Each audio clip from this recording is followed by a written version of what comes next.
காவியம் நாவல் ஸ்டோரியை மிஸ் பண்ணாம பார்க்கிறதுக்கு சேனலை சப்ஸ்கிரைப் பண்ணி பக்கத்துல இருக்க பெல் பட்டனை பிரஸ் பண்ணிக்கோங்க. கடுமையான போருக்கு பிறகு வீரா வெற்றி பெற்றான். சேந்தன் தோற்கடிக்கப்பட்டதை கண்ட அனைவரும் அதிர்ச்சியில் இருந்தனர். யாராலும் தங்கள் கண்முன்னே கண்டதை நம்ப முடியவில்லை. அமுதன் பார்வையாளர் கூட்டத்திலிருந்து வெளியே வந்து அதியனிடம், டே தம்பி, போட்டி முடிஞ்சது, இப்ப என் ஆயுதத்தை எனக்கு திருப்பி கொடு என்றான். போட்டி தொடங்குவதற்கு முன்பு அமுதனின் மரண ஆயுதமும் வீராவின் 100 ஆன்மீக கற்களும் பணயம் வைக்கப்பட்டு அதியனிடம் ஒப்படைக்கப்பட்டன. அந்த நேரத்தில் சேந்தன் எப்படியும் வெற்றி பெறுவான் என்றும் பந்தயத்திற்காக ஆயுதத்தை கொடுப்பதில் எந்த தீங்கும் இருக்காது என்றும் தான் அமுதன் எண்ணினான். மேலும் எதுவும் செய்யாமல் 50 ஆன்மீக கற்களை சம்பாதிக்க அமுதனுக்கு இது ஒரு வாய்ப்பாக இருந்தது. முட்டாள் மட்டுமே இது போன்ற வாய்ப்பை விடுவார். ஆனால் சண்டை நேர்மாறாக முடிந்தது. சேந்தன் தோற்றுப் போனான். அதை எண்ணி அமுதனால் அமைதியாக இருக்க முடியவில்லை. அவன் தனது மரியாதையை பொருட்படுத்தாமல் மரண ஆயுதத்தை திரும்பப் பெற விரும்பினான். அமுதன் ஆயுதத்தை கேட்டபடி நெருங்கி வருவதைக் கண்ட அதியன் பதற்றமடைந்து சில அடிகள் பின்வாங்கினான். சேந்தன் தோத்தா இந்த மரண ஆயுதம் வீராவுக்கு சொந்தம்னு நிபந்தனை இருக்கே என்றான். இது என்னோடது. நான் அதை சேந்தனுக்கு கடனாதான் கொடுத்தேன். அவன் ஜெயிச்சானா தோத்தானான்னு எனக்கு கவலை இல்லை என்று அமுதன் எரிச்சலுடன் சொன்னான். பொதுவாக ஒரு வெளிப்புற சீடனுக்கு ஒரு மரண ஆயுதம் விலைமதிப்பற்ற பொக்கிஷம். அப்படி இருக்க அதை எப்படி அவனால் விட்டுக் கொடுக்க முடியும்? அதனாலேயே ஆயுதத்தை பெற அதியனை நெருங்கினான். ஆனால் அப்போது திடீரென அங்கு வந்த வீரா அதியனிடமிருந்து ஆயுதத்தை எடுத்துக்கொண்டு குளிர்ந்த குரலில், நான் இந்த ஆயுதத்தை சேந்தன் கிட்ட இருந்து ஜெயிச்சிட்டேன், உனக்கு அது வேணும்னா சேந்தன் கிட்டே போய் கேளு என்றான். ஆனா இந்த ஆயுதம் என்னோடது என்று அமுதன் கோபமாக கத்தினான். வீரா அவனை கூர்மையாக பார்த்தான். சரி, உனக்கு இதுல ஏதாவது பிரச்சனைனா வாய, மேடையிலே தீர்த்துக்கலாம் என்ற வீராவின் வார்த்தைகள் அமுதனை வாயடைக்க வைத்தன. அவன் கால்கள் 2 அடிகள் பின்வாங்கின. அமுதன் பலவீனமாக இல்லாவிட்டாலும் வெளிப்புற சீடர்களில் அவன் 35வது இடத்தில் இருந்தான். ஆனால் 30வது இடத்தில் இருக்கும் சேந்தனை வீராவுக்கு எந்த தீங்கும் செய்ய முடியாத போது அமுதன் எப்படி வீராவுடன் போட்டியிட முடியும்? எனவே அமுதனால் அமைதியாக பின்வாங்குவதை மட்டுமே தேர்வு செய்ய முடியும். வேண்டுமானால் சேந்தனிடம் தனது இழப்பை ஈடு செய்ய அழுத்தம் கொடுக்க மட்டுமே முடியும். அதே நேரம் ஸ்வர்ணபூமி குடும்பத்தின் பணியாளான விக்னேஷ் இந்த முழு சண்டையையும் கவனித்தார். சேந்தன் விழுவதை கண்டதும் எரிச்சலுடன் தலையை அசைத்து, பயனற்றவன் என்று விட்டு அங்கிருந்து நடக்கத் தொடங்கினார். ஆனால் அப்போது அவரின் முன் ஒரு வாளின் நிழல் பாய்ந்து வந்தது. மேலும் அவர் கால்களுக்கு முன்னால் தரையை துளைத்து நின்றது. விக்னேஷும் அதை பார்த்தார். அவர் பாதையை தடுத்து நின்றது அமுதனின் ஆயுதம். ஏய், நீதான சேந்தனை எனக்கு எதிராக தூண்டிவிட்ட, இப்ப எங்க போற என்றபடி வீரா விக்னேஷை நோக்கி நகர்ந்தான். விக்னேஷ் வீராவை பார்த்து வெறுப்புடன், ஏய், என்ன, நான் யாருன்னு உனக்கு தெரியுமா என்று கேட்டான். உடனே வீரா, தெரியாது, நீயே சொல்லு, யார் நீ என்று கிண்டலாக சொன்னான். அதற்கு விக்னேஷ் திமிருடன், நான் ஸ்வர்ணபூமி குடும்பத்தை சேர்ந்தவன். ஸ்வர்ணபூமி குடும்பத்தை கோபப்படுத்தினவனை யாராலையும் காப்பாற்ற முடியாது. என் குடும்பம் உனக்கு நேரம் குறிச்சிடுச்சு.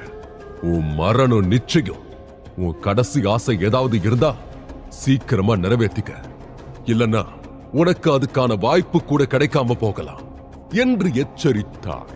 வீரா இந்த மிரட்டல்களை சிறிதும் கண்டுகொள்ளவில்லை. ஸ்வர்ணபூமி குடும்பமா? ஸ்வர்ணபூமி குடும்பத்துல நீ யார் முதல்ல என்று கேட்டான். நான் யாரா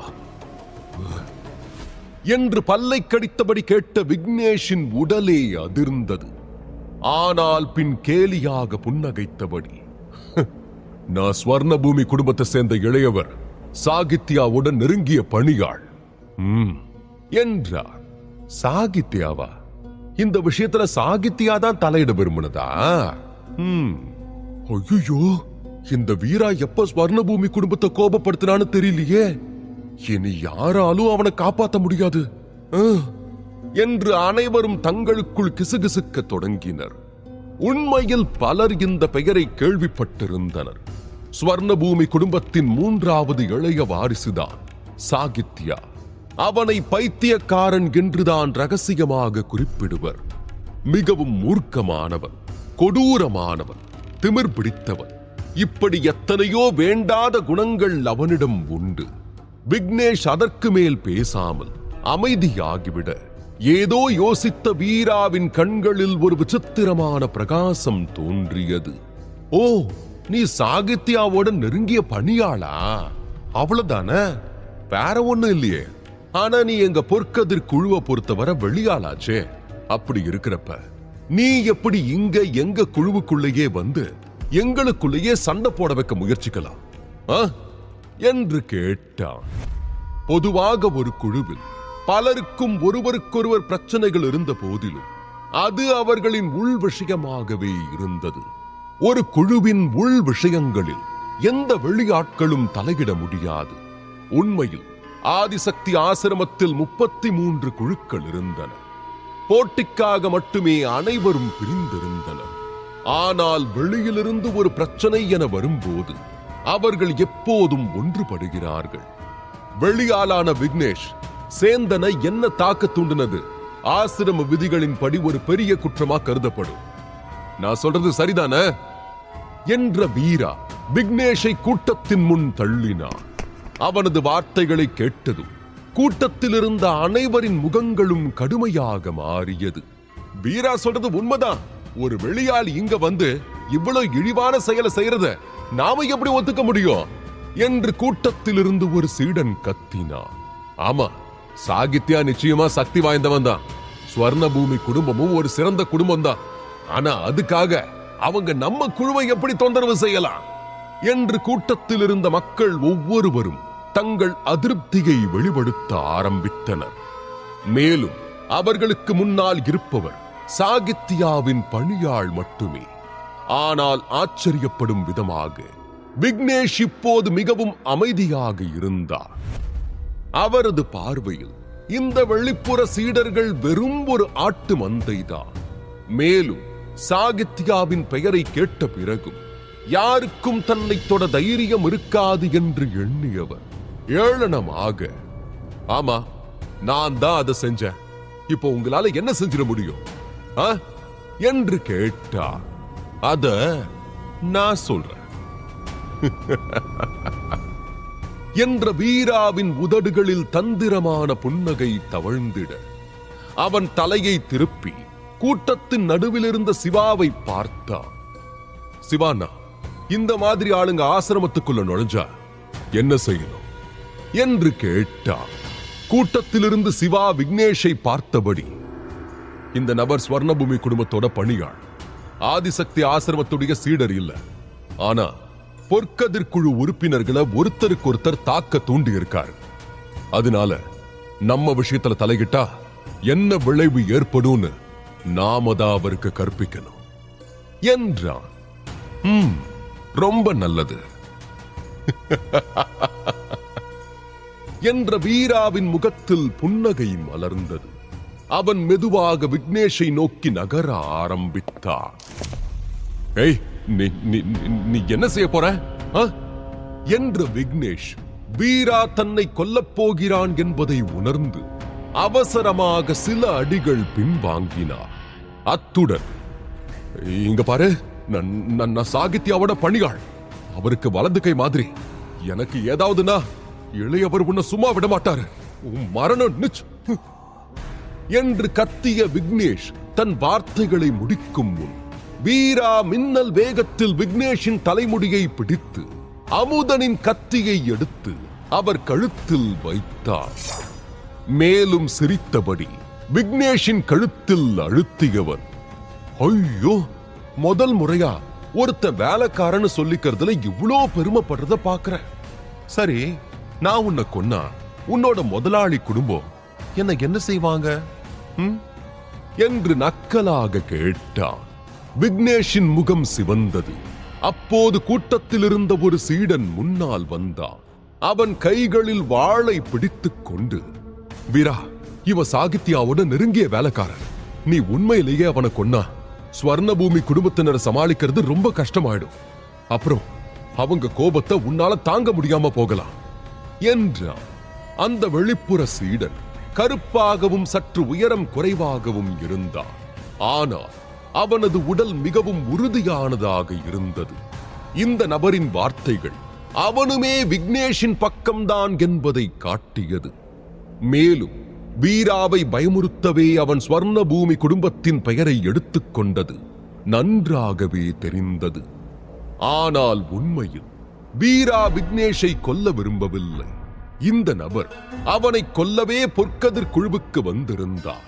சேந்தன் தோற்ற பிறகும் மிகுந்த திமிராக நடந்து கொண்டார். அதற்காகவே அவருக்கு ஒரு நல்ல பாடம் கற்பிக்க மட்டுமே நினைத்தார். அதனால் அந்த சாகித்யாவால என்ன செஞ்சிட முடியும் என்று வீரா நக்கலாக கேட்டார். அதற்கு அந்த சீடன் பதில் சொல்வதற்குள் விக்னேஷ் மீண்டும், கார்த்திக், இவனை கொல்ல எனக்கு உதவு. சின்னவர் உனக்கு நிச்சயம் பெரிய பரிசு தருவார் என்று கத்தினார். பொற்கதிர் தளத்தின் வெளிப்புற சீடர்களில் 15வது இடத்தில் இருந்தவன்தான் இந்த கார்த்திக். அவன் அர்த்த மகாவீரன் நிலை போர் வீரனாக இருந்தாலும் அவனது பலம் சேந்தனை விடவும் அதிகமாக இருந்தது. இவனுக்கு சாகித்யாவை தனிப்பட்ட முறையில் தெரியாவிடனும் ஸ்வர்ணபூமி குடும்பத்தை சேர்ந்த ஒருவருக்கு உதவி செய்வதே பெரிய சாதனையாக இருந்தது. இதன் மூலம் சாகித்யாவுடன் நெருங்கி பழகுவதே கார்த்திக்கின் நோக்கமாக இருந்தது. அதனால், வீரா, நீ ஒரு புதிய மாணவனாய் இருந்தாலும் நீ சேந்தனையே தோக்கடிச்சிருக்க. அதனால நான் உன்னை மதிக்கிறேன். ஆனா யார்கிட்ட மோதுறோன்னு தெரியாம போய் பிரச்சனையில சிக்காத என்ற கார்த்திக்கின் அமைதியான பேச்சு கொஞ்சம் கொஞ்சமாக கடுமையாக மாறியது. இதை உணர்ந்த வீராவும், ஆஹா, அப்படியா, என்ன, நான் உன் பேச்ச கேட்கலனா என்ன செய்வ என்று கிண்டலாக கேட்டான். வீரா இந்த விஷயத்தை அவ்வளவு எளிதில் விட்டுவிட விரும்பவில்லை. அப்போது இன்னொரு சீடன் அங்கே வந்தான். அவன் கொஞ்சம் குண்டாக இருந்தான். அவன் முகத்தில் புன்னகையுடன், ஓய், சும்மா நமக்குள்ள சண்டை போடுகிறீங்க, நாம விதிகளை பின்பற்றுறதுதான் நல்லதுன்னு நான் நினைக்கிறேன் என்றான். அந்த சீடனை பார்த்ததும் கார்த்திக்கின் முகம் வெளிறியது. ஆனாலும் அவன், பிரதாபன், நீ மத்த விஷயங்களை தலையிடாம இருந்தா நல்லது என்று கொஞ்சம் வலிமை குறைந்த குரலில் கூறினார். இந்த பிரதாபன் வெளிப்புற சீடர்களில் 7வது இடத்தில் இருந்தான். பொற்கதிர் குழுவின் ஆயிரக்கணக்கான வெளியூர் சீடர்களில் அவனது அந்தஸ்து நிச்சயமாக மிக உயர்ந்ததாகவே பார்க்கப்பட்டது. அவன் சிரித்தபடி தனது அழகான பற்களை காட்டி, கார்த்திக், ஸ்வர்ணபூமி குடும்பத்துல உனக்கு ஒரு சிலரை தெரியும்னு எனக்கும் தெரியும். ஆனா நீ இப்ப பொற்கதிர் குழுவுல உறுப்பினரா இருக்க. அதனால முதல்ல உன்னோட குழுவை பத்தி யோசிக்க கத்துக்க. இந்த ஸ்வர்ணபூமி குடும்பத்தோட அடிமை என்னமோ தான் பெரிய உயர்ந்த இடத்துல இருக்கிறதா நினைச்சுக்கிட்டு இருக்கா. ஆனா அவன் மறந்துட்டான், ஒரு அடிமை எப்பவும் ஒரு அடிமை மட்டும்தான். அவன் பேரரசருக்கே அடிமையா இருந்தாலும் சரி என்றான். பிரதாபனின் வார்த்தைகளை கேட்டதும் அனைவரும் முற்றிலும் அமைதியாகிவிட்டனர். கார்த்திக்கால் கூட எதுவும் சொல்ல முடியவில்லை. பிரதாபன் சுற்றி பார்த்து விட்டு, ஆனா என்ன பொறுத்தவரை அவனை கொல்றதும் சரியில்லை. வேணும்னா வீரா, உன் மனசாந்திக்காக அவனுக்கு வலுவான ஒரு குத்து விட்டு பாடம் புகட்டு என்றான். இந்த சீடனின் பேச்சு வீராவுக்கு மிகவும் பிடித்து போனது. முகத்தில் புன்னகையுடன் அவனை பார்த்தான். அவன் பாரபட்சம் காட்டாமல் நடுநிலையில் பேசுவது போல தோன்றினாலும் அறிவாளிகள் சிலருக்கு அவன் வீராவுக்கு சாதகமாக பேசுவது எளிதில் புரிந்து போனது. மேலும் பெரும்பாலான மக்களும் வீரா விக்னேஷை கொல்ல வேண்டாம், ஆனால் அவருக்கு ஒரு நல்ல பாடம் கற்பிக்க வேண்டும் என்று நினைத்தனர். இதை பார்த்ததும் கார்த்திக் பற்களை கடித்து பின்வாங்கினார். வீராவின் அற்புதமான திறமையால் கார்த்திக் ஏற்கனவே எரிச்சல் அடைந்திருந்தான். இப்போது விக்னேஷுக்கு உதவக்கூட அவனால் முடியவில்லை. பிரதாபன் சிரித்தபடி, வீரா, இப்போ உன்னால இந்த விக்னேஷுக்கு ஒரு நல்ல பாடம் கத்து தர முடியும் என்றான். வீரா தலையசைத்து விக்னேஷின் கழுத்தின் பின்புறத்தை பிடித்தார். விக்னேஷ் சட்டென, வீரா, நீ என்ன கொன்ன? சின்னவர் நிச்சயமா உன்னை துண்டு துண்டா கிழிச்சிருவாரு என்று கத்தினார். வீரா சலிப்புடன் தலையை ஆட்டினார். ஐயோ, எப்பவும் ஒரே மாதிரி மிரட்டல் தான், வேற எதுவும் நினைக்க முடியாது இவங்களால என்று நினைத்துக் கொண்டு விக்னேஷின் மார்பில் பலமாக அடித்தார். இதில் விக்னேஷ் சிறிது தூரம் பறந்து சென்று தரையில் விழுந்தார். இந்த காட்சியை கண்டதும் அனைவரின் முகங்களிலும் ஏமாற்றம் தெரிந்தது. வீரா அதிக வலிமை காட்டவில்லை என்று எண்ணினர். விக்னேஷும் வேகமாக தரையிலிருந்து எழுந்து அதிர்ச்சியுடன் வீராவை பார்த்தார். அவருக்கு பெரிய காயம் எதுவும் ஏற்படவில்லை. ஆனால் அவர் எழுந்தவுடன் அவரது உடலிலிருந்து ஒன்றன் பின் ஒன்றாக 8 வெடிப்புகள் ஏற்பட்டன. Boom boom boom. அவரது உள் உறுப்புகளில் இருந்து ரத்தம் பீரிட்டு வெளியேறிட அப்படியே தரையில் சரிந்தார். விக்னேஷ் இறந்து விட்டாரா அல்லது காயமடைந்தாரா? ஸ்வர்ணபூமி குடும்பத்தின் அடிமையை வீரா தாக்கியதால் அவன் எதிர்கொள்ளப் போகும் பிரச்சனை என்ன? தெரிந்து கொள்ள தொடர்ந்து கேளுங்கள். விக்னேஷுக்கு பாடம் புகட்ட எண்ணிய வீரா விக்னேஷை வேகமாக ஒரு குத்து குத்தினார். அதில் விக்னேஷ் சரிந்து விழுந்தார்.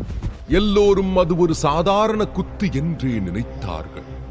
ஆனால் விழுந்த விக்னேஷ் உடனே எழுந்தபோது அவர் உடலில் ஒன்றின் பின் ஒன்றாக 8 வெடிப்புகள் ஏற்பட்டன. Boom boom boom. அவருடைய உள் உறுப்புகளில் இருந்து ரத்தம் வழிந்து தரையில் விழுந்தது. அட அருமை! ஒரே குத்துல அவனோட கதையவே முடிச்சிட்டானே. அச்சோ, என்ன மாதிரி குத்து இது? அப்படின்னா இப்படி இருக்கணும். இனி யாருக்கும் நம்ம குழுவில் நுழைஞ்சு இப்படி செய்ய தைரியம் வராது என்று சிலர் மிகவும் மகிழ்ச்சியாக வீராவின் அடியை பற்றி பேசிக் கொண்டிருந்தனர்.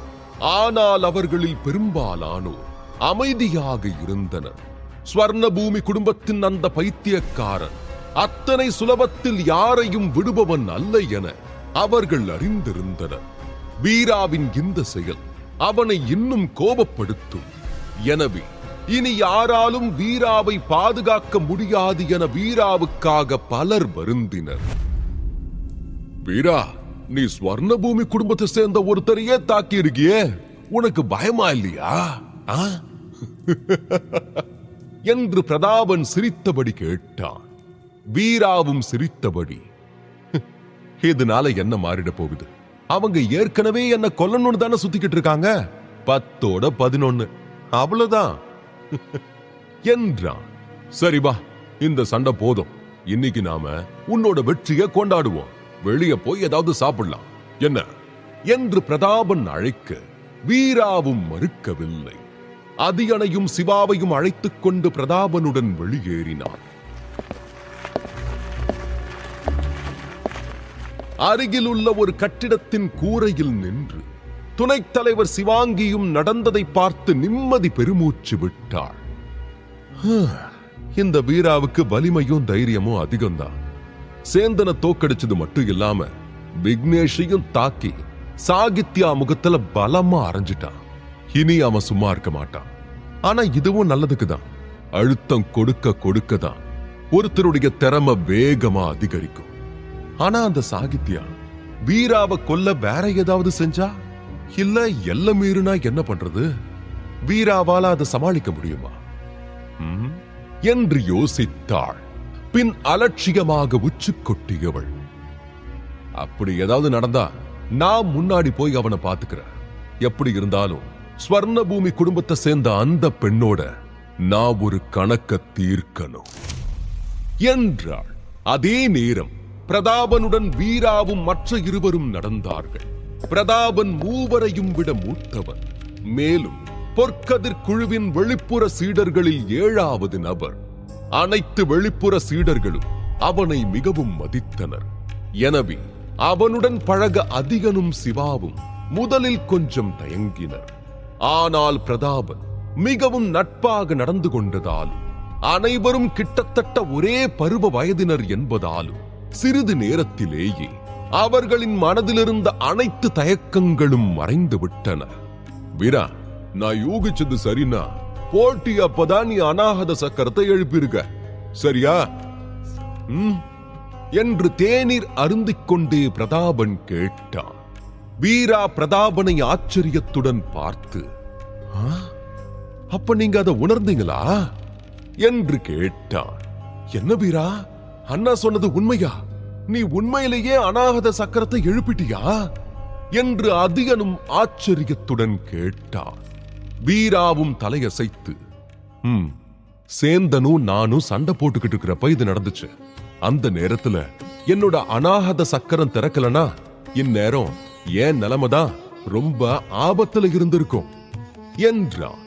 பிரதாபன் தலையை ஆட்டினான். அது உண்மைதான். ஆனா வீரா, நீ தொடர்ந்து இதே மாதிரி அற்புதங்களை செஞ்சா கூடிய சீக்கிரத்துல நம்ம பொற்கதிர் குழுவும் ஆதிசக்தி ஆசிரமத்தோட முதல் 10 குழுக்கள் பட்டியல சேர்ந்துடும் என்றான். இதை கேட்ட வீரா பணிவுடன் சிரித்து, அச்சச்சோ பிரதாபன் அண்ணா, நீங்க என்ன ரொம்ப புகழ்றீங்க. என் ஒருத்தனால மட்டும் எப்படி பொற்கதிர் குழுவோட நிலையை மேம்படுத்த முடியும் என்றான். ஏன் முடியாது வீரா? தேவக்கன்னியர் குழுவோட வதந்திகளை பத்தி நீ கேள்விப்பட்டதே இல்லையா என்று கேட்ட பிரதாபனின் முகத்தில் திடீரென்று ஒரு மர்மமான புன்னகை தோன்றியது. தேவக்கன்னியர் குழுவா? அது 17வது இடத்துல இருக்கு. அங்க பெண்களை மட்டும்தான் சீடர்களா ஏத்துக்குவாங்க என்று அந்த குழுவின் பெயரை கேட்டதும் வெட்கத்தில் முகம் சிவக்க சிறு குரலில் சொன்னான் சிவா. பிரதாபனும் சிரித்துக் கொண்டே, ஆமா, இந்த ஆண்டு அது 17வது இடத்துல இருக்கு. ஆனா ஒரு வருஷத்துக்கு முன்னாடி தேவக்கன்னியர் குழு அஷ்டசக்கர குழுவுக்கு அடுத்த 2வது இடத்துல இருந்தது என்றான். வீராவும் அதியனும் இந்த ஆண்டுதான் பொற்கதிர் குழுவில் இணைந்தனர். எனவே அவர்களுக்கு இந்த விஷயத்தை பற்றி அதிகம் தெரியாது. எனவே அதியன் ஆச்சரியத்துடன், என்ன, பெண்கள் குழு எப்படி இவ்வளவு சக்தி வாய்ந்ததாக இருக்க முடியும் என்று கேட்டான். அவனை பொறுத்தவரை போர்க்கலையில் ஆண்கள் தான் பெண்களை விட அதிக சக்தி வாய்ந்தவர்கள். அப்போ உண்மையிலேயே உங்களுக்கு இத பத்தி தெரியாதா? தேவக்கன்னியர் குழு ஒரு பொண்ணாலதான் அவ்வளோ உயர்ந்த பதவி அடைஞ்சது தெரியுமா என்ற பிரதாபன் சிரித்தான். இதை கேட்ட வீரா ஆர்வத்துடன், அப்படியா, ஆச்சரியமா இருக்கே, அந்த பொண்ணுக்கு அபார திறமை இருந்திருக்கணும் என்றான். அவ 31 குழுக்களை தனியால தோக்கடிச்சா. ஆனா கடைசியில அஷ்டசக்கர குழுவால தோக்கடிக்கப்பட்டுட்டா என்று சிவா பிரதாபனை பார்க்க பிரதாபன் தலையை ஆட்டி, ஆமா, அதுதான் நடந்தது. அந்த பொண்ணு ஒரு தேவதை மாதிரி அவ்வளோ அழகா இருப்பா. ரொம்ப ரொம்ப திறமையானவ. ஒரு 4 வருஷத்துக்கு முன்னாடிதான் ஆதிசக்தி ஆசிரமத்துக்கு வந்தா. 3 வருஷம் ரொம்பவே சக்தி வாய்ந்தவளாகிட்டா. அதனாலதான் சொல்ற வீரா, என்ன நம்பு, உன்னாலையும் முடியும். உன்னால மட்டும்தான் நம்ம பொற்கதிர் குழுவை உச்சத்துக்கு கொண்டு வர முடியும் என்றான். வீரா அமைதியாக இருக்க சற்று நேரம் ஏதோ யோசனையில் இருந்த பிரதாபன் ஏமாற்றத்துடன் தலையை ஆட்டி ஒரு மடக்கு தேநீர் அருந்தியவன். ஆனா அவ்வளோ திறமையான பொண்ண விதிகளை மீறிடுச்சுன்னு கருப்பு மலை சிறையில அடைச்சிட்டதுதான் பரிதாபமான விஷயம் என்றான். பின், ஆமா, அந்த பொண்ணு யார் தெரியுமா என்று கேட்ட பிரதாபன் அவர்கள் அனைவரின் ஆர்வத்தையும் தூண்டினார். வீரா ஏதோ யோசனையில் இருக்க வீராவை பார்த்த பிரதாபன், அந்த பொண்ணும் வீராவும் கூட ஒரே வம்சாவளியை சேர்ந்தவங்க தான், சிம்ம வம்சாவளியா, யாருக்கு தெரியும், வீராவோட தூரத்து சொந்தமா கூட அந்த பொண்ணு இருக்கலாம் என்ற பிரதாபன் சிரித்தான். சட்! வீராவின் கைகளில் இருந்த தேநீர் கோப்பை எண்ணற்ற துண்டுகளாக உடைந்து சிதறி அதற்குள் இருந்த தேநீர் வெளியே கொட்டியது. இந்த திடீர் சம்பவத்தால் மூவரும் அதிர்ச்சி அடைந்தனர். வீரா இப்படி நடந்து கொள்வான் என்று அவர்கள் யாரும் எதிர்பார்க்கவில்லை. அவன் கையில் இருந்த கோப்பை துகளை பார்த்து அதியன் அதை அகற்றியபடி, ஏ வீரா, என்னாச்சு? நீ நல்லதானே இருக்க? பீங்கா கையில குத்தி இருக்க போகுது, ஏன் இப்படி பண்ற? அந்த பொண்ணு உனக்கு தெரியுமா என்று கேட்டான். அதே நேரம் பிரதாபன் மற்றும் சிவா இருவரும் கொஞ்சம் புத்திசாலிகள். வீராவும் அந்த பெண்ணும் ஒரே வம்சத்தை சேர்ந்தவர்கள் என்பதால் தூரத்து சொந்தம் என எண்ணிதான் பிரதாபன் சிரித்தபடி சொல்லிக் கொண்டிருந்தார். ஆனால் இப்போது வீராவின் எதிர்வினையிலிருந்தே இருவரும் உண்மையை யூகித்து விட்டிருந்தனர். பிரதாபன் வீராவின் கண்களை உற்று பார்த்து தாழ்ந்த குரலில், வீரா, வேதா, அதாவது வேதவள்ளி உன்னோட சகோதரியா என்று கேட்டான். மேலும் வீராவை உற்று பார்த்தவன் இப்போதுதான் இருவரின் முகத்திலும் இருந்த ஜாடை ஒற்றுமையை கூட கவனித்தான். அதே நேரம் வீரா உணர்ச்சி கொந்தளிப்பில் இருந்தான். வீரா ஆதிசக்தி ஆசிரமத்திற்குள் நுழைந்ததிலிருந்தே தனது சகோதரியை பற்றி கேள்விப்பட்டது இதுவே முதல் முறை. முன்னதாக அவன் சிவாவிடம் கருப்பு மலை பற்றி சில கேள்விகளை கேட்டிருந்தான். ஆனால் ஒரு நபரை குறிப்பிட்டு எந்த கேள்வியும் கேட்கவில்லை. அந்த நேரத்தில் அவனுக்கு வேதாவை பற்றி தெரிந்து கொள்வதை விட மிக முக்கியமான விஷயமாக இருந்தது வேதாவின் பாதுகாப்புதான். அவளை எண்ணி மிகவும் கவலைப்பட்டேன். யாரிடமும் எதுவும் கேட்கவும் இல்லை, சொல்லவும் இல்லை. ஆனால் பிரதாபன் வேதாவை பற்றி பேச ஆரம்பித்ததிலிருந்து அவனால் தன்னைத்தானே அடக்கிக் கொள்ள முடியவில்லை. வேதாவை உடனே சந்திக்க வேண்டும் என்ற அவனது தீவிர ஆசை அவனது நரம்புகளை இறுக்கியது. அதனாலேயே அவன் தனது கையாலேயே தேநீர் கோப்பையை உடைத்து விட்டான். அதே நேரம் வீரா ஏன் அன்று கருப்பு மலை பற்றி அத்தனை கேள்வி கேட்டான் என்பதை சிவாவும் இப்போது புரிந்து கொண்டான். மூவரும் மிகுந்த ஆர்வத்துடனும் வருத்தத்துடனும் வீராவை பார்த்துக் கொண்டிருந்தனர். ஏதோ ஒரு பெரிய ரகசியத்தை பற்றி தெரிந்து கொள்ளப் போவது போல் அவர்கள் வீராவை பார்த்தனர். இருப்பினும் பிரதாபனின் கேள்விக்கு வீரா எந்த பதிலும் சொல்லவில்லை. மாறாக அவன் நேரடியாக, பிரதாபனா, வேதாயே கருப்பு மலை சிறையில் அடைக்கப்பட்டா என்று கேட்டான். வீராவின் முகபாவனையை பார்த்த பிரதாபனின் முகத்தில் மெல்லிய விரக்தியான புன்னகை மலர்ந்தது. அவன் பெருமூச்சுடன், கடந்த வருஷம் வேதா உள்சீடர் போட்டியில 2வது இடத்தை பிடிச்சா. நீ தப்பா எடுத்துக்கிட்டாலும் பரவாயில்ல, நான் உண்மையா மனசுல இருக்கிறத சொல்றேன். வேதா உண்மையிலேயே தேவதை மாதிரி இருப்பா. அவ பின்னாடி சுத்தாத ஆளே இல்ல. அவளோட உடல்ல ஒரு சிறப்பு வகையான ரத்த ஓட்டம் இருக்கிறதா ஒரு பேச்சு இருக்கு. அதோட அவளோட குணம். இதனாலேயே ஆண் சீடர்கள் அவ மேல ரொம்ப ஈர்ப்பா இருந்தாங்க. அவளோட ரசிகர்கள்னு ஒரு சீடர் கூட்டமே இருக்கும். அந்த சீடர்கள்ல ஒருத்தன் தான் கலைமாறன். ஆதிசக்தி பட்டியல்ல 50வது இடத்தை பிடிச்சவன் என்றான். ஆதிசக்தி பட்டியலா? இந்த வார்த்தைகள் வீராவுக்கு மிகவும் விசித்திரமாக தோன்றின. ஆதிசக்தி பட்டியலை பத்தி உனக்கு தெரியாதா என்ற பிரதாபன் வீராவை கேள்வி கேட்கும் பார்வையுடன் பார்த்தான். அதை புரிந்து கொண்ட சிவா, ஆதிசக்தி பட்டியலுங்கிறது இந்த ஆசிரமத்துடைய ரொம்ப முக்கியமான பட்டியல் வீரா.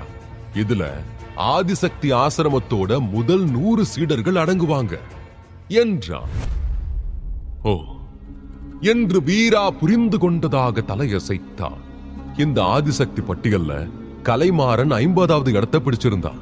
இதுல இருந்தே அவனோட சக்தியை நீ கற்பனை செஞ்சு பார்க்கலாம் என்று சிவாவின் கருத்தை புரிந்து கொண்ட வீரா, பிரதாபனா, தயவு செஞ்சு முழு கதையையும் சொல்லுங்க. சரியா என்னதான் நடந்தது என்று கேட்டான். பிரதாபன் வீராவை சங்கடமாக பார்த்தான். உண்மை என்னன்னா, எனக்கும் முழு கதையும் தெரியாது வீரா. ஆனா கலைமாறன் வேதா கிட்ட காதலிக்கிறதா சொல்லி நெருங்கி இருக்கான். ஆனா வேதா அதை ஏத்துக்கல. அதனால கலைமாறன் அவ பின்னாடியே சுத்தி அவளுக்கு தொந்தரவு கொடுத்துக்கிட்டே இருந்திருக்கான். இது வேதாவை கோபப்படுத்தி இருக்கு. அதனால அவனை கொன்னுட்டதா சொல்றாங்க. அதோட கலைமாறன் 8 பெரிய குடும்பங்கள்ல ஒன்னான பாசுபத குடும்பத்தோட இளைய மகன். இந்த விஷயம் பாசுபத குடும்பத்தை ரொம்ப கோபப்படுத்திருச்சு. இத பத்தி விசாரிக்க ஆதிசக்தி ஆசிரமத்தை கேட்டிருக்காங்க. தேவகன்னியர் குழு தங்களுடைய தலை சிறந்த சீடரை காப்பாத்தவும் பாசுபத குடும்பத்தோட கோபத்தை தணிக்கவும் தங்களால முடிஞ்ச எல்லாத்தையும் செஞ்சாங்க. இருந்தாலும் கடைசியில வேதாவை கருப்பு மலை சிறையில அடைச்சிட்டாங்க என்றான். விஷயம் புரிந்ததும் வீராவின் உதட்டின் நுனியில் ஒரு மெல்லிய சிரிப்பு தோன்றியது. ஆனால் அந்த சிரிப்பின் பின்னால் இருந்த உணர்ச்சி கொந்தளிப்பை அவனை சுற்றியிருந்த மூவரும் தெளிவாக உணர்ந்தனர். வீரா எந்த சூழ்நிலையிலும் அமைதியாக இருப்பவன். மரண போராட்டத்தில் கூட நிதானமானவன். அவன் கண்கள் என்றும் கலங்கியதில்லை.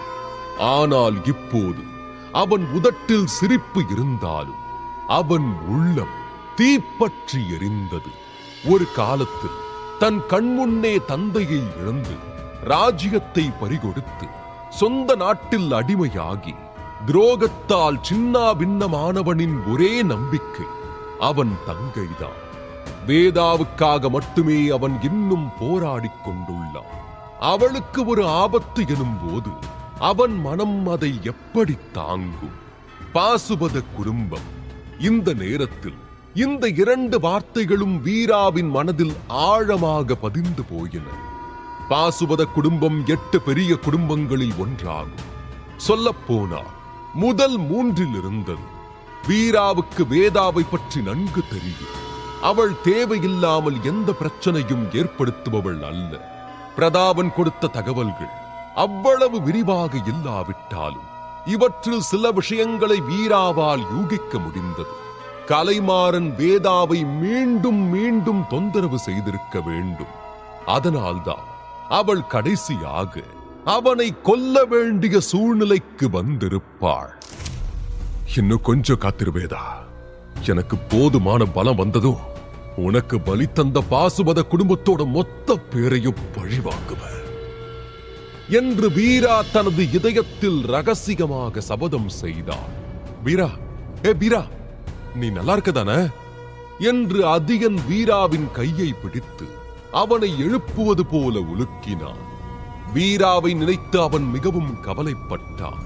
வீராவும் தன்னை கட்டுப்படுத்தி முகத்தில் ஒரு பிடிவாதமான சிரிப்புடன் எல்லாம் சரியாதான் இருக்கு என்றான்.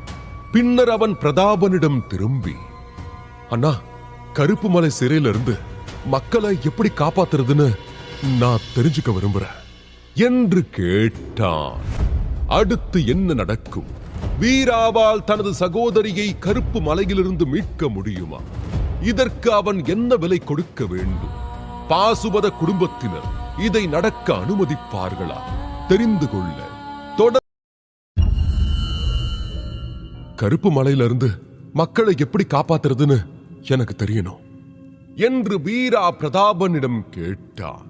பிரதாபனும் வீராவின் எண்ணத்தை புரிந்தவனாக, நீ ஒருத்தரை காப்பாத்த விரும்புனா அது ஒரு பெரிய பிரச்சனை இல்ல. அவங்களுக்கு எத்தனை வருட சிறை தண்டனை விதிச்சிருக்காங்களோ அதுக்கு ஏத்த மாதிரி 1 வருஷத்துக்கு 5000 பங்களிப்பு புள்ளிகளை செலவிடணும். உதாரணமா, போன மாசம் நம்ம பொற்கதிர் குழுவோட உள்சீடர் ஒருத்தருக்கு 4 வருஷ சிறை தண்டனை விதிக்கப்பட்டது.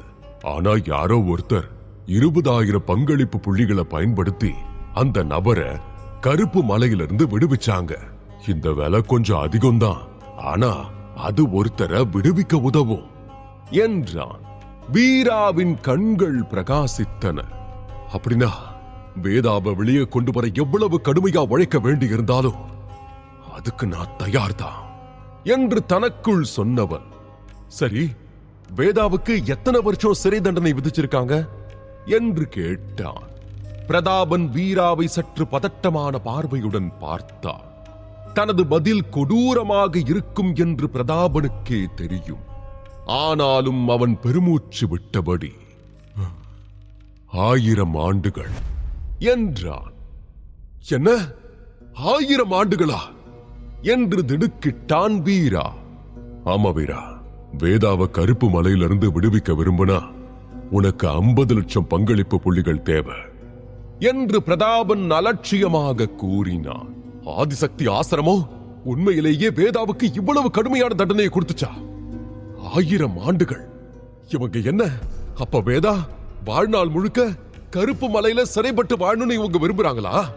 இது ஆசிரமம் தானே, இல்ல வேற ஏதாவதா என்று கோபத்துடன் கேட்ட வீரா இப்படி ஒரு விதியை உருவாக்கியதற்காக ஆதிசக்தி ஆசிரமத்தையே வெறுக்கத் தொடங்கினான்.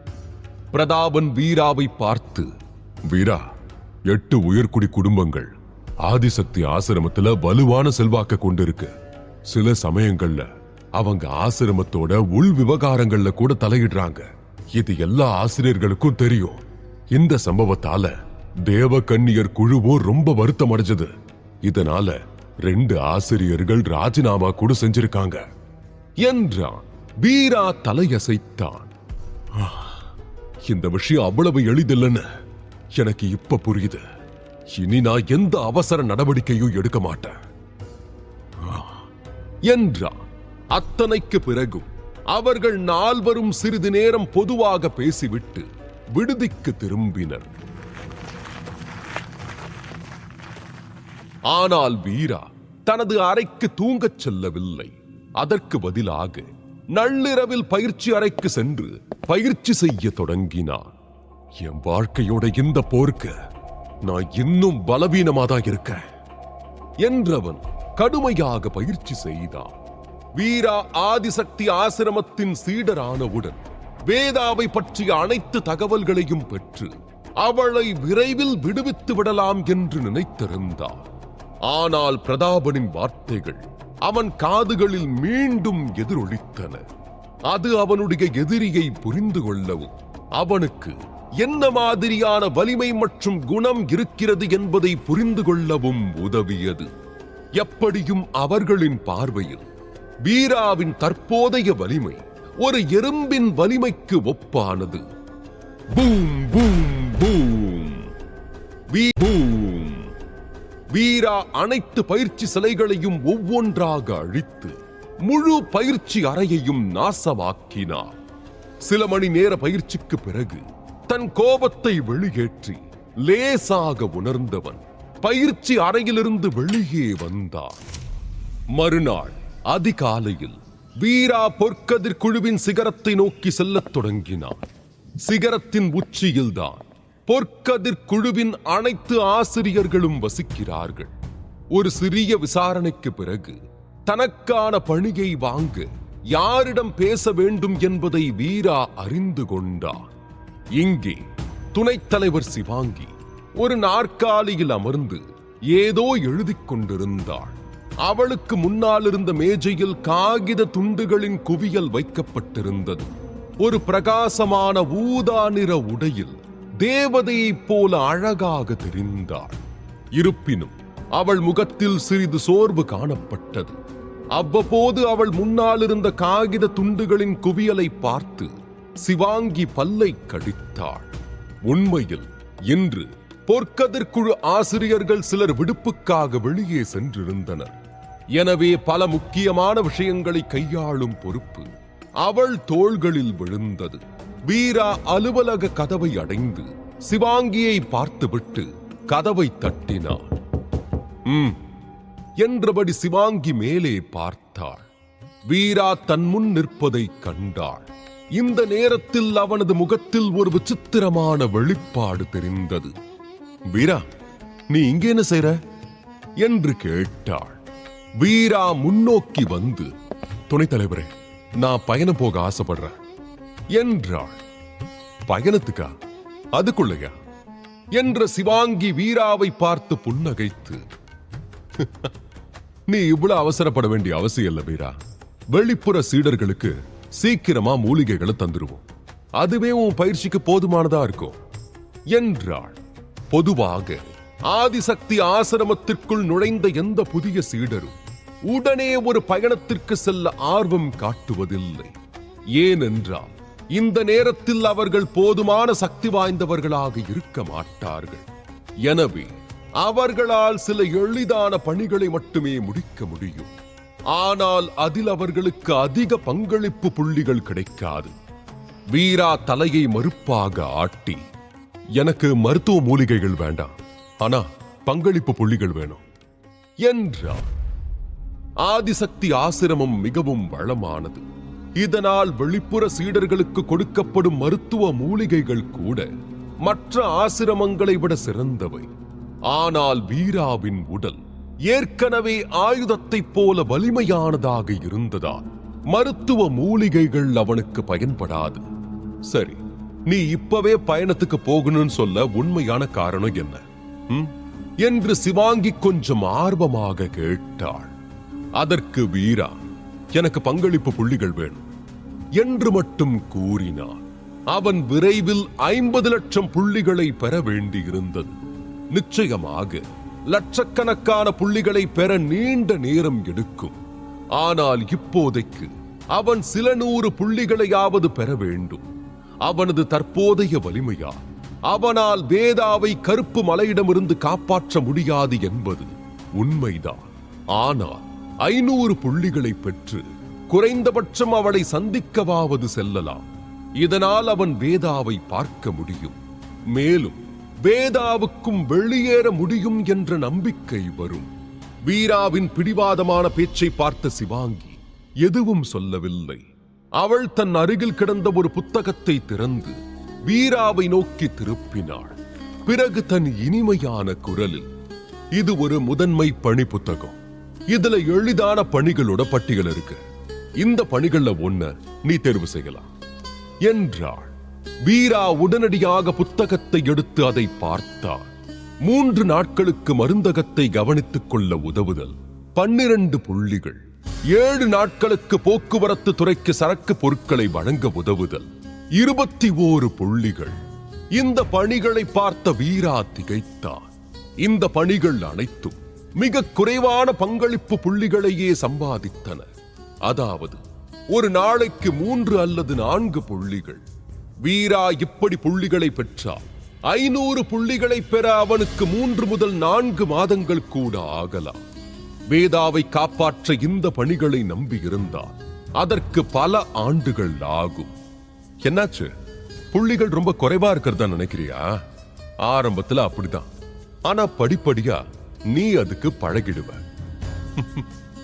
என்று சிவாங்கி அழகாக புன்னகைத்தாள். ஆனால் வீராவால் இந்த புள்ளிகளில் திருப்தி அடைய முடியவில்லை. உண்மையில் அந்த புள்ளிகள் அவ்வளவு சிறியதாக இல்லை.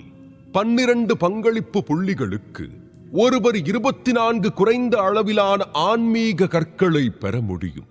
மேலும் சிறிய சாதாரண குடும்பங்களுக்கு 3 நாட்களில் 24 குறைந்த அளவிலான ஆன்மீக கற்களை பெறுவது என்பது ஒரு பெரிய விஷயமாக இருந்தது.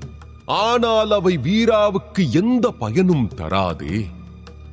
உங்ககிட்ட அதிக புள்ளிகளை தரக்கூடிய பணி ஏதாவது இருக்கா என்று வீரா சற்று எச்சரிக்கையுடனே கேட்டான். அதற்கு சிவாங்கியும், நிச்சயமா இருக்கு, ஆனா நீ இப்ப அதை முடிக்க முடியாது என்று எளிமையாக பதில் அளித்தாள். ஆனா நான் முயற்சி செய்யலனா எனக்கு எப்படி தெரியும்? அந்த பணிகளோட பட்டியலை எனக்கு காட்ட முடியுமா என்று வீரா உடனடியாக கேட்டான். இந்த நேரத்தில் அவனது மனதில் ஒரே ஒரு எண்ணம் மட்டுமே இருந்தது. அவன் விரைவில் கருப்பு மலைக்கு சென்று வேதாவை சந்திக்க வேண்டும். வீராவின் கோரிக்கை ஓரளவு நியாயமானதாக இருந்தது. எனவே சிவாங்கி மற்றொரு புத்தகத்தை எடுத்து வீராவின் முன் வைத்தாள். புத்தகத்தில் எழுதப்பட்ட பணிகளின் பட்டியலை வீரா பார்த்தான். முதல் பணியிலேயே 700 புள்ளிகளை பெற முடியும். ஆனால் பணியின் விவரங்களை கண்டதும் அவன் திகைத்துப் போனான். முதல் பணி, நிழல் மிருகத்தை வேட்டையாடி அதன் முழு தோலையும் கொண்டு வருதல். நிழல் மிருகம் என்பது வடக்கு பகுதியின் கிழக்கு பகுதியில் ஒரு சிறப்பு உயிரினம். இது பெரும்பாலும் அடர்ந்த காடுகளில் காணப்படுகிறது. இந்த நிழல் மிருகங்களின் இனப்பெருக்க சக்தி வலுவாக இல்லை. எனவே அவற்றின் எண்ணிக்கை மிக குறைவு. ஆனால் அவை மிகவும் சக்தி வாய்ந்தவை.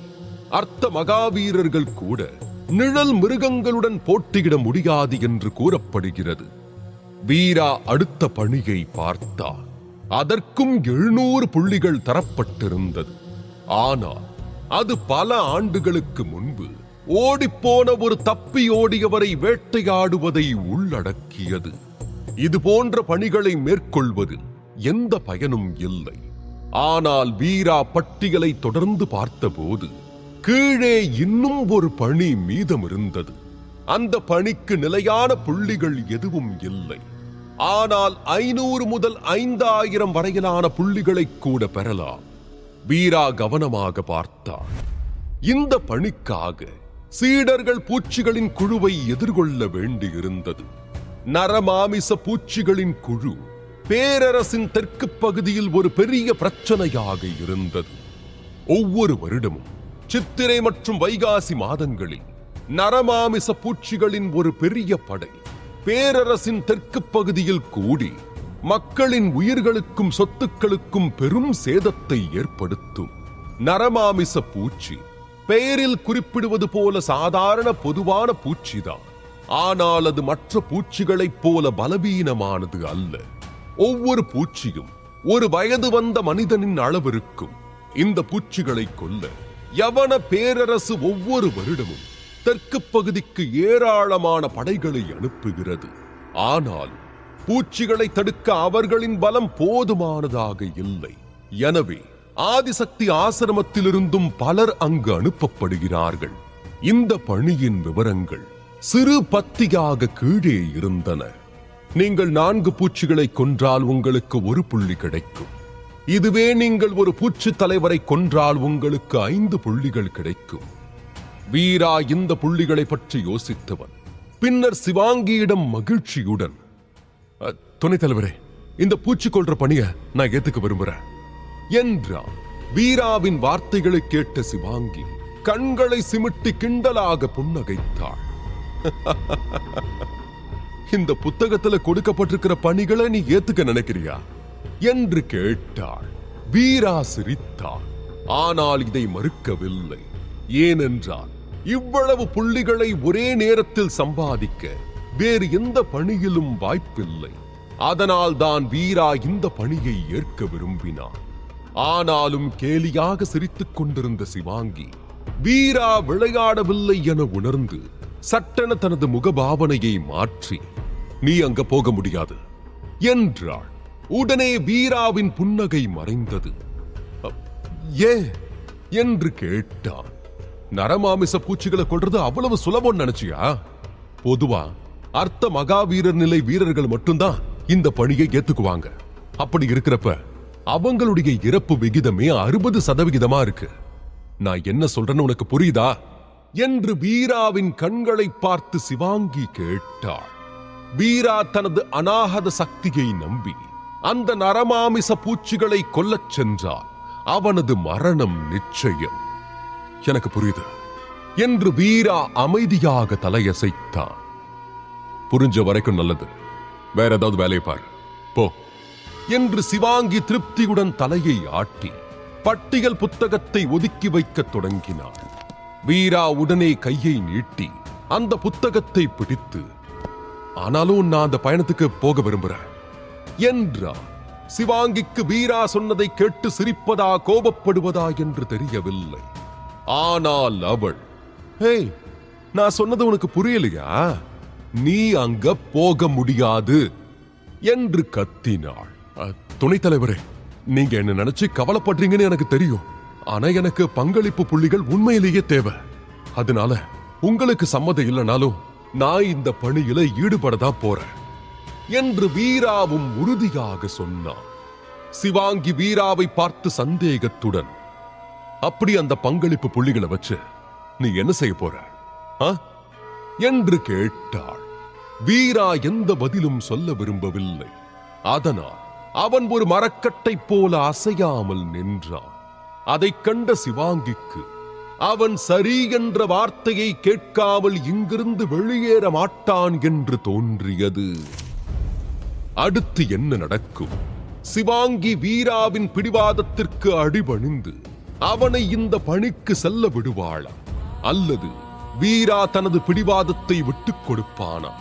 பங்களிப்பு புள்ளிகளை பெற வேறு வழியுண்டா? இவ்வளவு கடினமான பணியை தேர்ந்தெடுத்து வீரா தவறு செய்கிறானா? அவனது உணர்ச்சி வசப்பட்ட அவசரமான முடிவின் விளைவு என்னவாக இருக்கும்?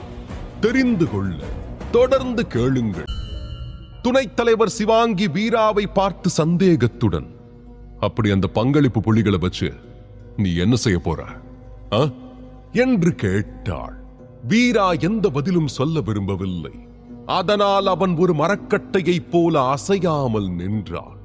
அதைக் கண்ட சிவாங்கிக்கு அவன் சரி என்ற வார்த்தையை கேட்காமல் இங்கிருந்து வெளியேற மாட்டான் என்று தோன்றியது. வீராவின் வார்த்தைகளால் சிவாங்கிக்கு தலைவலி வந்தது. வீரா ஏன் இவ்வளவு பிடிவாதமாக இருக்கிறான் என்று தெரியாமல் விழித்த சிவாங்கி மீண்டும் ஒருமுறை, இதை தவிர வேற எந்த பணியையும் நீ தேர்வு செய்யலாம் என்று பொறுமையாக சொன்னாள். மன்னிச்சிருங்க, ஆனா நான் எடுக்க வேண்டிய பணி இதுதான் என்று வீரா இன்னும் பிடிவாதமாக இருந்தாள். சிவாங்கி வீராவிடமிருந்து திரும்ப திரும்ப அதே வார்த்தைகளை கேட்டு சோர்வடைந்தாள். என்று பல்லை கடித்தவள் தனது பேனாவை எடுத்து தன் முன் கிடந்த காகித தோள்களில் கவனம் செலுத்த தொடங்கினாள். வீராவும் அவ்வளவு எளிதாக விட்டுவிட தயாராக இல்லை. அதனால் அவனும் அமைதியாக அங்கேயே அமர்ந்து சிவாங்கி வேலை செய்வதை பார்க்கத் தொடங்கினான். மாலை நெருங்கியது. ஆனால் இருவரும் ஒரு வார்த்தை கூட பேசவில்லை. சிவாங்கி தன் வேலையில் மிகவும் மும்முரமாக இருந்ததா வீரா அங்கே இருப்பதையே மறந்துவிட்டாள். அதே நேரத்தில் வீரா ஒரு சிலை போல அவள் முன் அமர்ந்திருந்தாள். தனது வேலையை முடித்த சிவாங்கி கண்களை உயர்த்தி குளிர்ந்த கண்களுடன் வீராவை பார்த்தாள். ஒரு கணம் சிவாங்கியாலும் வீராவின் உறுதியை பாராட்டாமல் இருக்க முடியவில்லை. ஆனால் அவனது பிடிவாதம் அர்த்தமற்றதாக தோன்றிட அவள் மனதில் கோப அலை எழுந்தது. வீராவின் வலிமை, முன்னேற்றத்தின் வேகம் மற்றும் எதிரிக்கு எதிரான அவனது விடாமுயற்சி என அனைத்தும் சிறப்பாக இருந்தன என்பது உண்மைதான். ஆனால் வீரா உண்மையை சொல்ல மறுத்ததால் அவன் விரைவில் தன்னை அதிக சக்தி வாய்ந்தவனாக மாற்றுவதற்காக மட்டுமே இந்த பணியை மேற்கொள்ள விரும்புவதாக சிவாங்கி எண்ணினாள். இதில் எந்த தவறும் இல்லைதான். ஆனால் சிவாங்கிக்கு அவன் மிக வேகமாக ஓட முயற்சிப்பதாகவும் அதனால் கீழே விழும் அபாயம் அதிகம் இருப்பதாகவும் தோன்றியது. அதனால் வீராவை கவனிக்காமல் சிவாங்கி தன் இருக்கையிலிருந்து எழுந்து புறப்பட தயாராக தொடங்கினாள். அவள் வெளியேற தயாராகும் போது கூட வீராவின் எதிர்பார்ப்பு பார்வை அவள் மீது இருப்பதை அவளால் உணர முடிந்தது. அவனின் பிடிவாதத்தின் மீதும் முட்டாள்தனத்தின் மீதும் அவளுக்கு கோபம் வந்தது. அவள் கதவை அடையும் நேரத்தில் கூட அவன் தன் முடிவில் உறுதியாக இருப்பதைக் கண்ட அவளுடைய கோபம் இறுதியாக வெடித்தது. தன் சேமிப்பு வளையத்திலிருந்து ஒரு பளபளப்பான காகிதத்தை எடுத்து வீரா மீது வீசினாள். அது அனுமதி கடிதம். நீ சாக விரும்பினா யாரும் உன்னை தடுக்க மாட்டாங்க என்று கத்திவிட்டு நகர்ந்தாள். சிவாங்கிக்கு தெரியும் வீராவின் சக்தி சாதாரண சீடர்களை விட அதிகம். ஆனாலும் இந்த பணி மிகவும் ஆபத்தானது. நரமாமிச பூச்சிகளின் படையில் சாதாரண பூச்சிகள் மட்டுமில்லாமல் மிக வலிமையான கொடூர பூச்சிகளும் இருந்தன. இதனால் வீரா காயமடையவோ அல்லது கொல்லப்படவோ கூட வாய்ப்பு உள்ளது. இந்த நேரத்தில் சிவாங்கியின் மனம் அமைதியாக இருந்திருந்தாள். இந்த பணியில் வீரா பங்கேற்க அவள் ஒருபோதும் அனுமதித்திருக்க மாட்டாள். ஆனால் பிரச்சனை என்னவென்றால் விரைவாக வெற்றியை அடைய வேண்டும் என்ற எண்ணத்தில் வீரா இப்படி செய்வது சிவாங்கிக்கு மன வருத்தத்தையும் கோபத்தையும் தந்தது. அதனாலேயே அவள் இப்படி நடந்து கொண்டாள். ஆனால் விரைவிலேயே சிவாங்கி தனது செயலுக்கு வருத்தப்பட தொடங்கும் நாள் வரும். வைரம் கூர் தீட்டத்தான் பிரகாசமாகும். வீராவும் ஒரு வைரம்தான். அவனை சரியாக மெருகூட்டினார். அவனது வலிமை உலகத்தையே பிரகாசமாக்கும். ஆனாலும் அவனை இப்படி மரணத்தை நோக்கி செல்ல அனுமதிப்பது சரியில்லைதான். இதை யோசித்து அவள் தலையை திருப்பி வீரா அந்த அனுமதி கடிதத்தை எடுப்பதை கண்டதும் ஏமாற்றத்துடன் அலுவலகத்தை விட்டு வெளியேறினாள். வீராவும் முட்டாள் அல்ல. சிவாங்கியின் உணர்வுகளை அவனால் தெளிவாக உணர முடிந்தது. அவள் அவனது பாதுகாப்புக்காகத்தான் போராடுகிறாள் என அவனுக்கும் புரிந்தது. ஆனால் அவன் தனது முடிவில் உறுதியாக இருந்ததற்கான ஒரே காரணம் வேதாதான். அவன் வேதாவை விரைவாக சந்திக்க விரும்பினான். அவன் அறைக்கு திரும்பிய பிறகு வீரா அமுதனின் கொடிய ஆயுதத்தை உரையிலிருந்து கழற்றினான். அதிலிருந்து வெளிவந்த நீல வெளிச்சம் அறையையே நிரப்பியது. இது ஒரு நல்ல ஆயுதம்தான் என்றவன் வாளை நன்றாக ஆராய்ந்தான். இந்த வாளின் தரம் அகோராவின் நரக வாளை விட மிக உயர்ந்ததாக இருந்தது. இவ்வளவு நல்ல ஆயுதத்தை இழக்க அவன் விரும்பவில்லை. ஆனால் இன்னும் அதிக பாம்பு செதில்களை எழுப்ப வேண்டும் என்றால் அவன் அதை செய்ய வேண்டியிருந்தது. வீரா தனது வலிமையை மேம்படுத்த இதுவே எளிதான மிகவும் பயனுள்ள வழியாகும். சிறிது நேரம் அதை பார்த்துக் கொண்டிருந்தவன் நவநாக சக்தி பீடத்துடன் தொடர்பு கொண்டான். அடுத்த சில நொடிகளில் வெள்ளை தீப்பொறி ஒன்று அவனது புருவங்களுக்கு இடையே தோன்றியது. அது சிறிய புழு போல காற்றில் வட்டம் சுற்றி ஆயுதத்தின் மீது விழுந்தது. அந்த வெள்ளை தீப்பொறி தொட்ட உடனே வலிமையான அந்த ஆயுதமே லேசான மெழுகு போல உருகத் தொடங்கியது. அடுத்த சில நொடிகளில் ஆயுதம் ஒரு மங்கலான ஒளியுடன் உருகி உலோக சாரமாக மாறியது. முழு ஆயுதமும் உருகிய பின் அந்த உலோக சாரத்தின் துளிகளை எண்ணிய வீராவின் கண்கள் மின்னின. அட, இந்த ஆயுதம் நரக வாழ் போலதான் இருந்துச்சு. ஆனாலும் 10 சொட்டு சாரத்தை கொடுத்திருக்கே என்ற வீராவால் இன்னமும் கூட இதற்கான காரணத்தை புரிந்து கொள்ள முடியவில்லை. சொல்லப்போனால் இந்த துளிகள் என்னவென்று கூட அவனுக்கு தெரியவில்லை. வீரா அகோராவின் சேமிப்பு வளையத்தில் வைக்கப்பட்டிருந்த சில ஆயுதங்களை உருவாக்கும் புத்தகங்களை படித்திருந்தான். ஆனால் அவற்றிலும் கூட உலோக சாரத்தின் தோற்றம் மற்றும் மூலத்தை பற்றி எந்த தகவலும் இல்லை. ஒருவேளை ஒரு பெரிய குருவால இல்ல பண்டிதரால மட்டும்தான் இத தெளிவா விளக்க முடியும் நினைக்கிறேன் என்று வீரா எண்ணிக்கொண்டார். பின் அவனது வெள்ளை நெருப்பு அந்த 10 துளி உலோக சாரத்தையும் நவநாக சக்தி பீடத்தில் சேர்க்க அடுத்த சில நொடிகளில் 9 வண்ண தெய்வீக நாகத்தின் உடலில் இருந்து 2 புதிய பாம்பு செதில்கள் வெளிப்பட்டு பிரகாசமான ஒளியுடன் ஒளிர்ந்தன. இப்போது அந்த நாகத்தின் உடலில் மொத்தம் 4 பாம்பு செதில்கள் எழுந்திருந்தன. வீரா தனது கை முஷ்டிகளை இறுக்கினான். அவன் ஏற்கனவே அநாகத சக்கரத்தை எழுப்பியிருந்தான். மேலும் இந்த 4 பாம்பு செதில்களின் சக்தியை அவன் சரியாக பயன்படுத்தினான். அவன் ருத்ர மகாவீரன் நிலை போர் வீரனை கூட ஓரளவுக்கு எதிர்கொள்ள முடியும். இரவு வந்ததும் வீரா பயணத்திற்கு தயாரானான். அடுத்த நாள் காலையிலேயே அவன் பொற்கதிர்குழு சிகரத்தை விட்டு அமைதியாக வெளியேற முடிவு செய்தான். மேலும் தேவையில்லாமல் அதிகனை தொந்தரவு செய்ய அவன் விரும்பவில்லை. இவ்வளவு ஆபத்தான பயணத்தை தேர்ந்தெடுத்ததாக வீரா அவனிடம் கூறினார். அவன் நிச்சயம் வீராவை தடுக்க முயற்சிப்பான். எப்படியும் வீரா இந்த பயணத்திற்கு செல்ல வேண்டியிருந்தது. அதனாலேயே அவன் யாரிடமும் சொல்லாமல் வெளியேற விரும்பினான். வீரா தன் அறையிலிருந்து வெளியே வந்தபோது திடீரென்று ஒரு நபர் அவன் முன் தோன்றினான். அவன் கருப்பு நிறமும் குட்டையானவனுமாக இருந்தான். வீரா வெளிச்சத்தில் அவன் முகத்தை பார்த்தான். விக்னேஷின் தூண்டுதலின் பேரில் அன்று வீராவை கொல்ல முன்வந்த கார்த்திக் தான் இவன். இருப்பினும் வீரா அவனை பார்த்ததும் எதிர்வினையாற்றவில்லை. மாறாக பொற்கதிர் குழுவிலிருந்து அமைதியாக வெளியேறினார். அன்று சேந்தனுடனான சண்டைக்கு பிறகு கார்த்திக் ஸ்வர்ணபூமி குடும்பத்தின் பைத்தியக்காரன் என அழைக்கப்படும் சாகித்யாவை சந்தித்தார். அவன் வீராவின் ஒவ்வொரு அசைவையும் கண்காணிக்குமாறும் வீரா எப்போதாவது பொற்கதிர் குழுவை விட்டு வெளியேறினார் தன்னிடம் தெரிவிக்குமாறும் உத்தரவிட்டிருந்தான். அதனாலேயே இன்று அதிகாலையில் பொற்கதிர் குழுவிலிருந்து வீரா வெளியே செல்வதை பார்த்ததும் கார்த்திக் அமைதியாக வீராவை பின்தொடரத் தொடங்கினார்.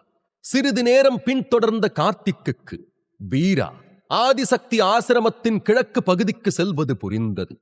வீரா ஆதிசக்தி ஆசிரமத்திலிருந்து வெளியேறப் போகிறான் என நினைத்து அவனை பின்தொடர்ந்தவன் வீரா கிழக்கு பகுதிக்கு செல்வதைக் கண்டு குழம்பினான்.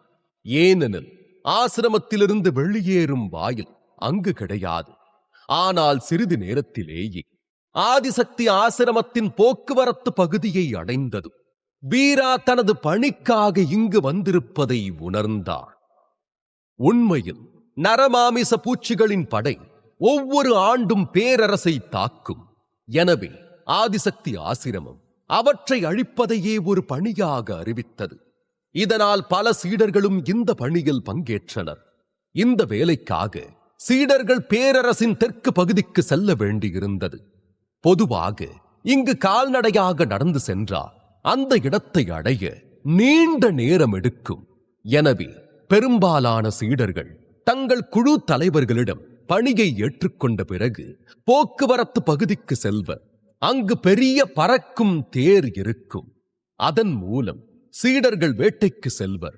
அந்த தேரின் வேகம் மிக வேகமாக இருக்கும். எனவே மக்கள் பேரரசின் தெற்கு பகுதியை அடைய ஒரு நாள் மட்டுமே ஆகும். என்ன இந்த வீரா இன்னைக்கு ஆதிசக்தி ஆசிரமத்தோட போக்குவரத்து இடத்துக்கு வந்திருக்கான்? ஒருவேளை இவன் நரமாமிச பூச்சிகளை கொல்ல தெற்கு நோக்கி போறானா? ஆனா ஏன் வந்த புதுசுலேயே இவ்வளவு ஆபத்தான வேட்டைக்கு போகணும்னு நினைக்கிறான் என்று யோசித்து கார்த்திக்கும் ஆச்சரியமானா. ஆனால் காரணம் என்னவாக இருந்தாலும் இந்த விஷயம் அவன் முகத்தில் ஒரு தந்திரமான புன்னகையை வரவழைத்தது. இப்ப நீயே உனக்கான யமனை சந்திக்க இவ்வளவு அவசரமா போறியே? சரி, உனக்கான பயணம் நல்லபடியா இருக்க நான் சில ஏற்பாடுகளை செய்கிறேன் என்று எண்ணிய கார்த்திக் வில்லத்தனமாக சிரித்தபடி அங்கிருந்து புறப்பட்டார். வீரா அங்கு சென்றபோது ஏற்கனவே பல சீடர்கள் பறக்கும் தேர் புறப்படுவதற்காக காத்திருப்பதை கண்டார்.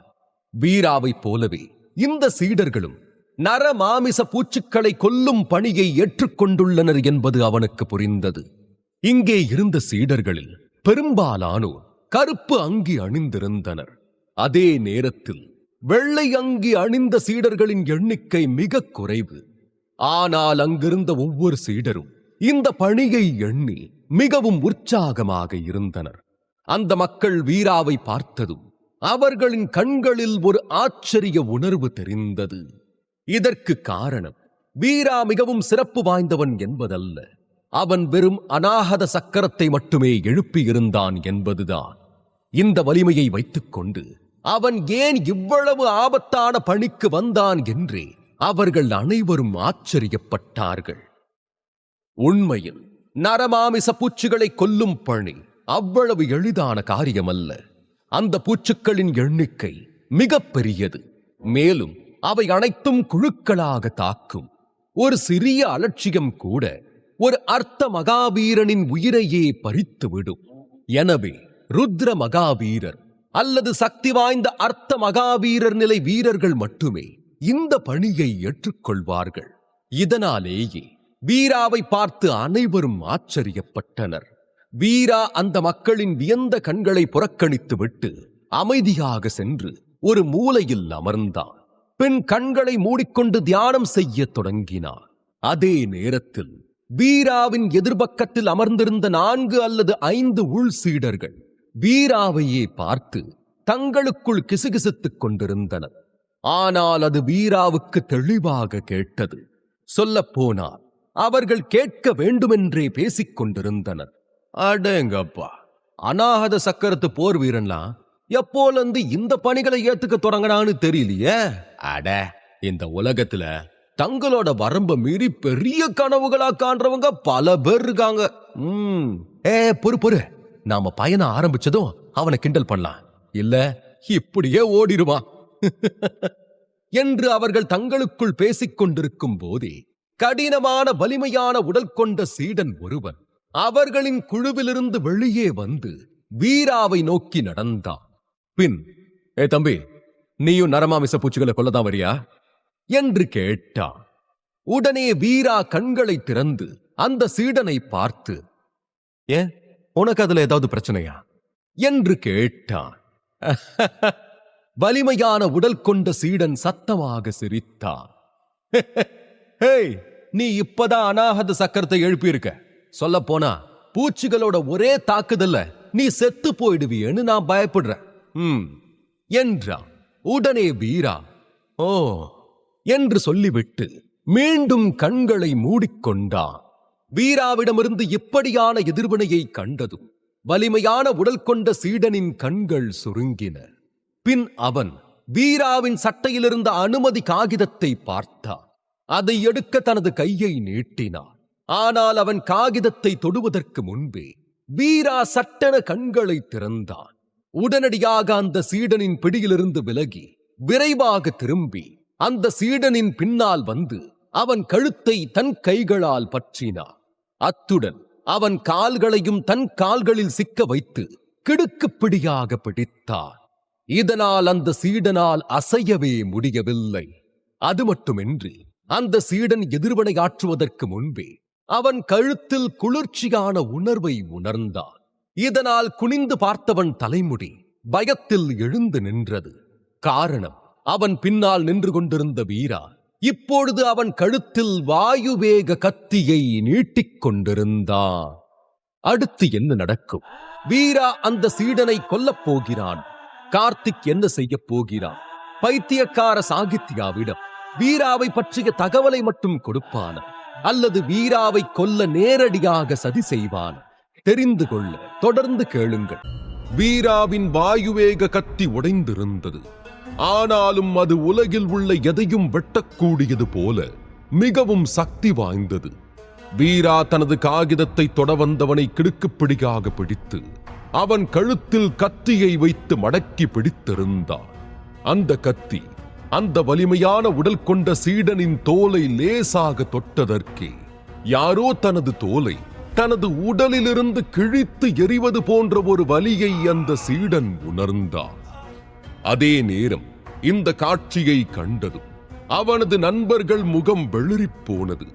தங்களை விட சிறியவன் இவ்வளவு கொடூரமாக தங்கள் வலிமையான நண்பனை பிடித்து கழுத்தில் கத்தியை வைப்பான் என்று அவர்கள் நினைத்திருக்கவில்லை. இந்த விஷயத்தை சமாளிக்க அவர்களின் 2 பேர் வீராவிடம் பீதியுடன், தம்பி, நாங்க எல்லாரும் கூட ஆசிரமத்தோட சீடர்கள் தான், அப்புறமும் ஏன் இப்படி நடந்துக்கிற என்று ஒருவன் கேட்க, இங்க பாரு, அவன் உன்னை சும்மா கேலிதான் செஞ்சான், விளையாட்டுக்காக தான், இதுக்காக கத்தி எல்லாம் தூக்காத என்று சமாதானம் செய்தான் மற்றொருவன். எது கேலியா? எனக்கு இவனை யாருன்னே தெரியாது. ஆனா இவ என் அனுமதி சீட்டை கூட பறிக்க முயற்சி செஞ்சான். இதை நீங்க சும்மா விளையாட்டுன்னு சொல்றீங்களா என்று வீரா தீவிரமான துணியில் கேட்டான். அவர்களில் ஒருவர் உடனடியாக, அது குபேரனுடைய தப்புதான், நாங்க அதை ஒத்துக்கிறோம். ஆனா இப்ப அவனை விட்டுடு, பேசியே பிரச்சனையை தீர்த்துக்கலாம். குபேரா, சீக்கிரம் தம்பி கிட்ட மன்னிப்பு கேளு என்றான். குபேரன் என்ற சீடன் இந்த நேரத்தில் பயத்தில் நடுங்கிக் கொண்டிருந்தான். வீராவின் கத்தியின் நோக்கத்தை அவனால் உணர முடிந்தது. தான் ஏதாவது முட்டாள்தனமாக செய்தார் வீரா உடனடியாக தன்னை கொன்று விடுவான் என்று அவன் பயந்தான். அதனால் பயத்துடன், தம்பி மன்னிச்சிரு, நான் சும்மா உன்னை கேலி செய்யதான் நினைச்சேன், உனக்கு எந்த தீங்கும் செய்ய நினைக்கல என்றார். குபேரனின் மன்னிப்பை கேட்டதும் வீரா தனது கத்தியை அவனது கழுத்திலிருந்து அகற்றி சேமிப்பு வளையத்தில் வைத்தான். பின் சில அடிகள் பின்வாங்கினான். ஆனாலும் அவன் முகத்தில் எச்சரிக்கையான பார்வை இருந்தது. அவர்கள் அனைவரும் ஆதிசக்தி ஆசிரமத்தின் சீடர்கள் என்றாலும் வீரா அவர்கள் யாரையும் அவ்வளவு எளிதில் நம்பவில்லை. காரணம், அவன் ஆதிசக்தி ஆசிரமத்திற்குள் நுழைந்ததிலிருந்தே பலர் அவனுக்கு தீங்கு செய்ய முயன்றுள்ளனர். எனவே ஒரு விஷயத்தில் அவன் தெளிவாக இருந்தான். ஆதிசக்தி ஆசிரமம் போன்ற புனிதமான இடத்தில் கூட காட்டின் சட்டமே பின்பற்றப்படுகிறது.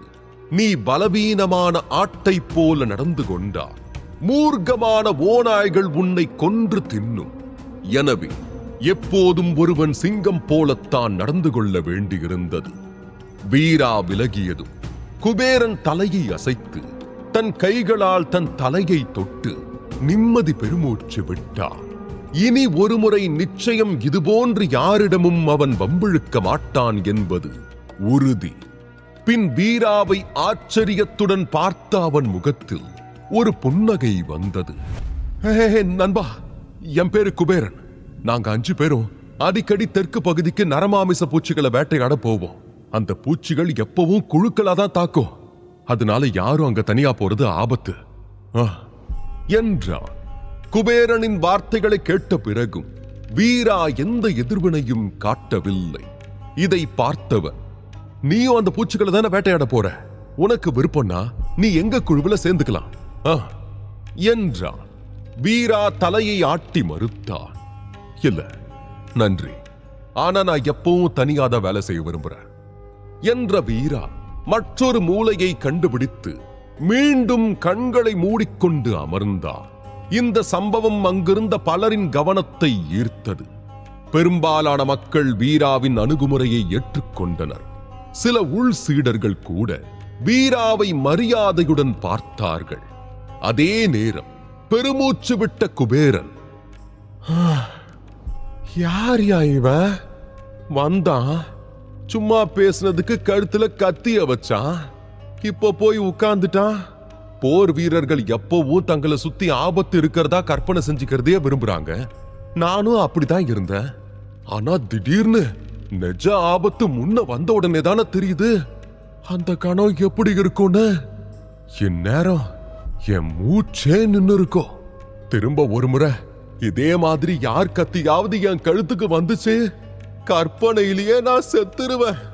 இனி இந்த பையன் கிட்ட ரொம்ப ஜாக்கிரதையா இருந்துக்கணும் என்று தனக்குள் நினைத்துக் கொண்டார். மற்றவர்களும் கூட வீராவிடம் எச்சரிக்கையாக இருக்க வேண்டும் என்று எண்ணிக்கொண்டனர். இப்படி அனைவரும் தங்கள் எண்ணங்களில் மும்முரமாக இருந்தபோது திடீரென்று காற்றில் ஒரு வலுவான அதிர்வு உண்டானது. அனைவரும் தலையை உயர்த்திய போது வானத்திலிருந்து ஒரு பெரிய தேர் இறங்குவதை கண்டார்கள். வீராவும் பார்த்தார். இது பெரிய பறக்கும் தேரா இருக்கே என்றான். வீரா பறக்கும் தேர்களை பார்த்திருந்தாலும் இது மிகவும் சிறப்பு வாய்ந்ததாக இருந்தது. மேலும் இத்தனை பெரிய ஒன்று காற்றில் மிதந்து கீழே வருவதைக் கண்டு வீரா வாயடைத்து போனான். ஆனால் அங்கிருந்த மற்ற மக்கள் அதற்கு பழகிவிட்டிருந்தனர்.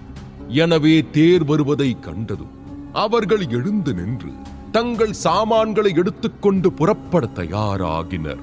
அந்த பெரிய பறக்கும் தேர் மெதுவாக ஆதிசக்தி போக்குவரத்து தளத்திற்கு அருகில் வந்தது. அது கீழே வந்ததும் பல சீடர்கள் தேரின் அருகே வந்து நின்றனர். பிறகு அங்கிருந்த ஆதிசக்தி ஆசிரமத்தின் சில ஊழியர்களிடம் தங்கள் அனுமதி சீட்டை காட்டிவிட்டு ஒவ்வொருவராக அந்த தேரின் உள்ளே நுழையத் தொடங்கினர். வீராவும் வரிசையில் சேர்ந்து கொண்டான். அவனுடைய முறை வந்ததும் அவனும் தனது சீட்டை காட்டினான். வீரா அநாகத சக்கரத்தை மட்டுமே எழுப்பியிருப்பதை அறிந்ததும் அந்த மக்கள் முகத்திலும் ஆச்சரியமான வெளிப்பாடு தெரிந்தது. ஆனால் அவர்களால் எதுவும் சொல்ல முடியவில்லை. எனவே சீட்டை சரிபார்த்த பிறகு அவர்கள் வீராவை உள்ளே அனுமதித்தனர். வீரா தேரின் படிகளில் ஏறி அதன் அமைப்பை மீண்டும் ஒருமுறை பார்த்தான். அதன் உட்புறத்திலிருந்த அழகான வடிவமைப்பை மனதிற்குள் பாராட்டியவன் அதற்குள் நுழைந்தான். தேரின் உள்ளே இருந்த இடம் மிக பெரியதாக இருந்தது. அதன் சுவர்களை ஒட்டி நாற்காலிகள் வரிசையாக இருந்தன. வீராவும் மூலையில் இருந்த ஒரு நாற்காலியை கண்டுபிடித்து அமர்ந்தான். சிறிது நேரத்திற்கு பிறகு அவன் தனது கால்களுக்கு கீழே அதிர்வுகளை உணர்ந்தான். தேர் பறக்கத் தொடங்கியது புரிந்தது. நாற்காலிக்கு அடுத்த ஜன்னலிலிருந்து வெளியே பார்த்தபோது ஆதிசக்தி ஆசிரமத்தின் முழு காட்சியையும் அவனால் பார்க்க முடிந்தது. தரையிலிருந்து வானம் வரை நீண்டிருந்த முடிவில்லா மலைத்தொடரை கண்டார். ஆதிசக்தி ஆசிரமத்தின் பரப்பளவு அரச தலைநகரின் 1/4 சமமாக இருந்தது. இருப்பினும் ஆதிசக்தி ஆசிரமத்திற்கு பின்னால் உள்ள மலைத்தொடர்களையும் அதனுடன் சேர்த்தால் அது அரச தலைநகரை விட இன்னும் பெரியதாக இருக்கும். அதை கவனித்தபடி இருந்த வீரா அப்போதுதான் தூரத்தில் ஒரு கருப்பு மலையை கண்டார். ஆதிசக்தி ஆசிரமத்தில் உள்ள பெரும்பாலான மலைகள் மரங்களால் சூழப்பட்ட பசுமையான பச்சை நிறத்தில் இருந்தன. ஆனால் அந்த கருப்பு மலை முற்றிலும் வித்தியாசமாக தெரிந்தது. அதை கவனித்தவுடன் வீராவின் உதடுகள் மெல்ல அந்த 2 வார்த்தைகளை உச்சரித்தன. கருப்பு மலை. கருப்பு மலை தூய கருப்பு நிறத்தில் கந்தக வாசனையுடன் சாம்பல் நிற மூடு பணியாக சித்திரவதை அறை போல இருக்கும் என சிவா சொன்னது அவனுக்கு நினைவுக்கு வந்தது. வேதா இந்த மலையில தான் எங்கேயாவது சிறையில் அடைக்கப்பட்டிருப்பா என்ற வீரா மலையில் உள்ள அனைத்தையும் கவனமாக பார்க்க முயன்றார். ஆனால் அவனது முகத்தில் ஒரு கசப்பான புன்னகை பரவியது. அநாகத சக்கரத்தை எழுப்பின மக்கள் நல்ல வலிமையானவங்களா மாறலாம். ஆனா இப்படி எங்கேயோ தூரத்தில் இருக்கிற மலைகளை பார்க்கிற அளவுக்கு பார்வையுமா கூர்மையாகும் என்று தன்னைத்தானே திட்டிக்கொண்ட வீராவால் வேதாவை கண்டுபிடிக்க முடியவில்லை. இருந்தும் அவனது பார்வை கருப்பு மலையை விட்டு நகரவில்லை. சிறிது நேரத்தில் கருப்பு மலை வீராவின் பார்வையிலிருந்து மறைந்தது. வேதாவை விடுவிக்கும் எண்ணத்துடன் ஓட தயாரானார். அந்த பெரிய தேரின் வேகம் மிக அதிகமாக இருந்ததா ஆதிசக்தி ஆசிரமத்திலிருந்து பேரரசின் தெற்கு பகுதியை அடைய 3 மணி நேரம் மட்டுமே ஆனது. அப்போது திடீரென பல போர் வீரர்களின் கிசுகிசுப்பு கேட்டது. சில போர் வீரர்கள் தயாராகத் தொடங்கினர். அதை பார்த்த வீராவுக்கு விரைவில் தங்கள் இலக்கை அடைந்து விடுவோம் என்று தோன்றியது. பின்னர் அனைவரும் தரையிறங்க தயாராகிக் கொண்டிருந்த போது எதிர்பாராத ஒரு சம்பவம் நடந்தது. Tongue tongue. அந்த பெரிய தேரின் வலது பக்கத்தில் இருந்த ஜன்னலின் கண்ணாடி திடீரென ஏதோ ஒன்றால் தாக்கப்பட்டு உடைந்தது. அத்துடன் 2 பெரிய பச்சை நிற ரம்பம் போன்ற நகங்கள் ஜன்னல் வழி உள்ளே வந்து ஜன்னலுக்கு அருகில் அமர்ந்திருந்த ஒரு சீடனின் தலையை துண்டித்தது. மேலும் ஜன்னலிலிருந்து ஒரு விசித்திரமான மனித வடிவ தலை தோன்றி அந்த சீடனின் துண்டிக்கப்பட்ட தலையை அதன் வாயில் போட்டுக்கொண்டு தனது நகங்களை வெளியே இழுத்து பறந்து சென்றது. அந்த சீடனின் கழுத்திலிருந்து வெளியேறிய ரத்தம் மெதுவாக தரை முழுவதும் பரவத் தொடங்கியது. இந்த திடீர் சம்பவத்தால் தேருக்குள் இருந்தவர்கள் மிகவும் அதிர்ச்சி அடைந்தனர். சிறிது நேரம் யாரும் ஒரு வார்த்தை கூட பேசவில்லை. ஆனால் சிறிது நேரம் கழித்து அனைவரும் கத்த ஆரம்பித்தனர். நரமாமிச பூச்சிகளோட தாக்குதல், எல்லாரும் எச்சரிக்கையா இருங்க என்று கத்தினர். ஒரு கணம் பீதியில் ஸ்தம்பித்த அனைவரும் சட்டென எதிர்வினை ஆற்றி தேரின் மைய பகுதிக்கு விரைவாக நகர்ந்தனர். அது ஒரு நரமாமிச பூச்சியா என்று வீரா திகைப்புடன் பார்த்தார். வீரா பூச்சியின் உடலை மிக தெளிவாக கண்டிருந்தார். பூச்சி கிட்டத்தட்ட ஒரு சாதாரண மனிதனைப் போல நீளமாக இருந்தது. அதன் முழு உடலும் பச்சை நிறத்தில் இருந்தது. மேலும் அதன் பெரிய பயங்கரமான கண்கள் காரணமாக அது மிகவும் அசிங்கமாக தெரிந்தது. அதன் பின்புறத்திலிருந்து இறக்கைகள் வெளியே வந்தன. மேலும் அதற்கு 6 கால்கள் இருந்தன. அவற்றில் 2 முன்கால்கள் ரம்பம் போல நீளமாகவும் கூர்மையாகவும் இருந்தன. வீராவும் உடனடியாக நாற்காலியிலிருந்து குதித்தார்.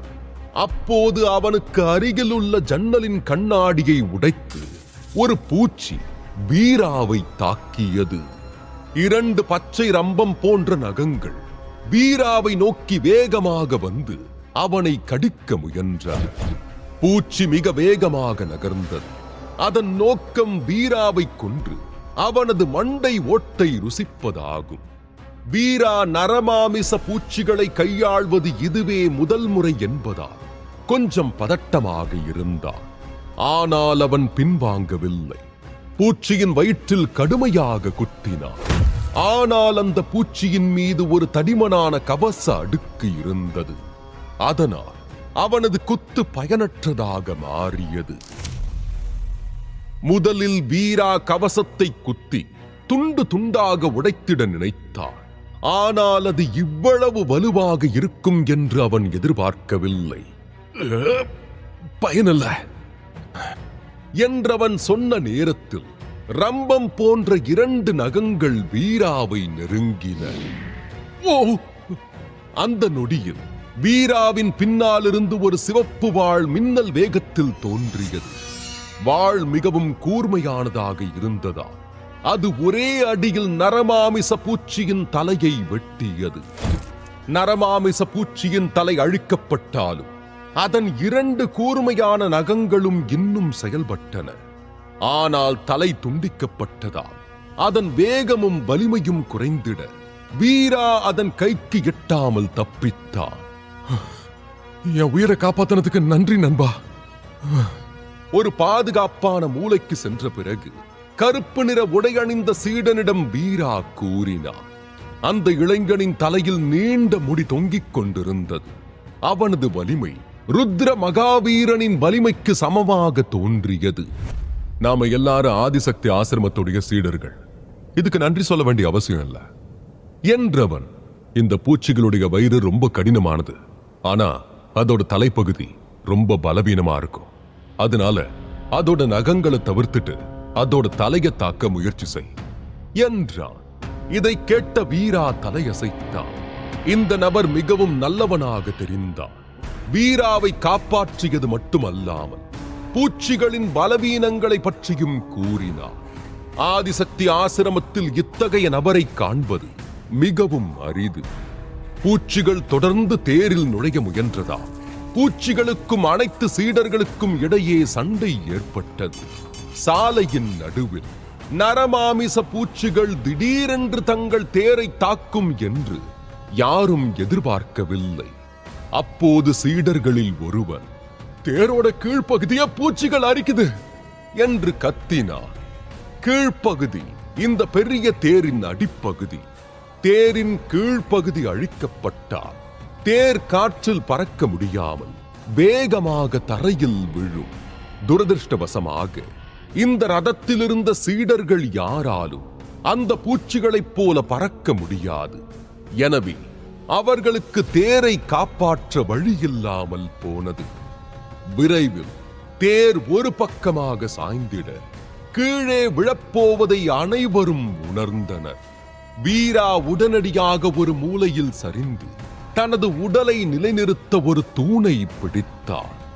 இலக்குக்கு சென்ற பிறகு சிறிது ஓய்வெடுக்கலாம், அதன் பிறகு பூச்சிகளை வேட்டையாட செல்லலாம் என்று வீரா நினைத்திருந்தார். ஆனால் திடீரென்று இப்படி ஒரு பூச்சிக் கூட்டம் தங்களை தாக்கும் என்றும் பெரிய தேரே இடிந்து விழும் என்றும் அவன் எதிர்பார்க்கவில்லை.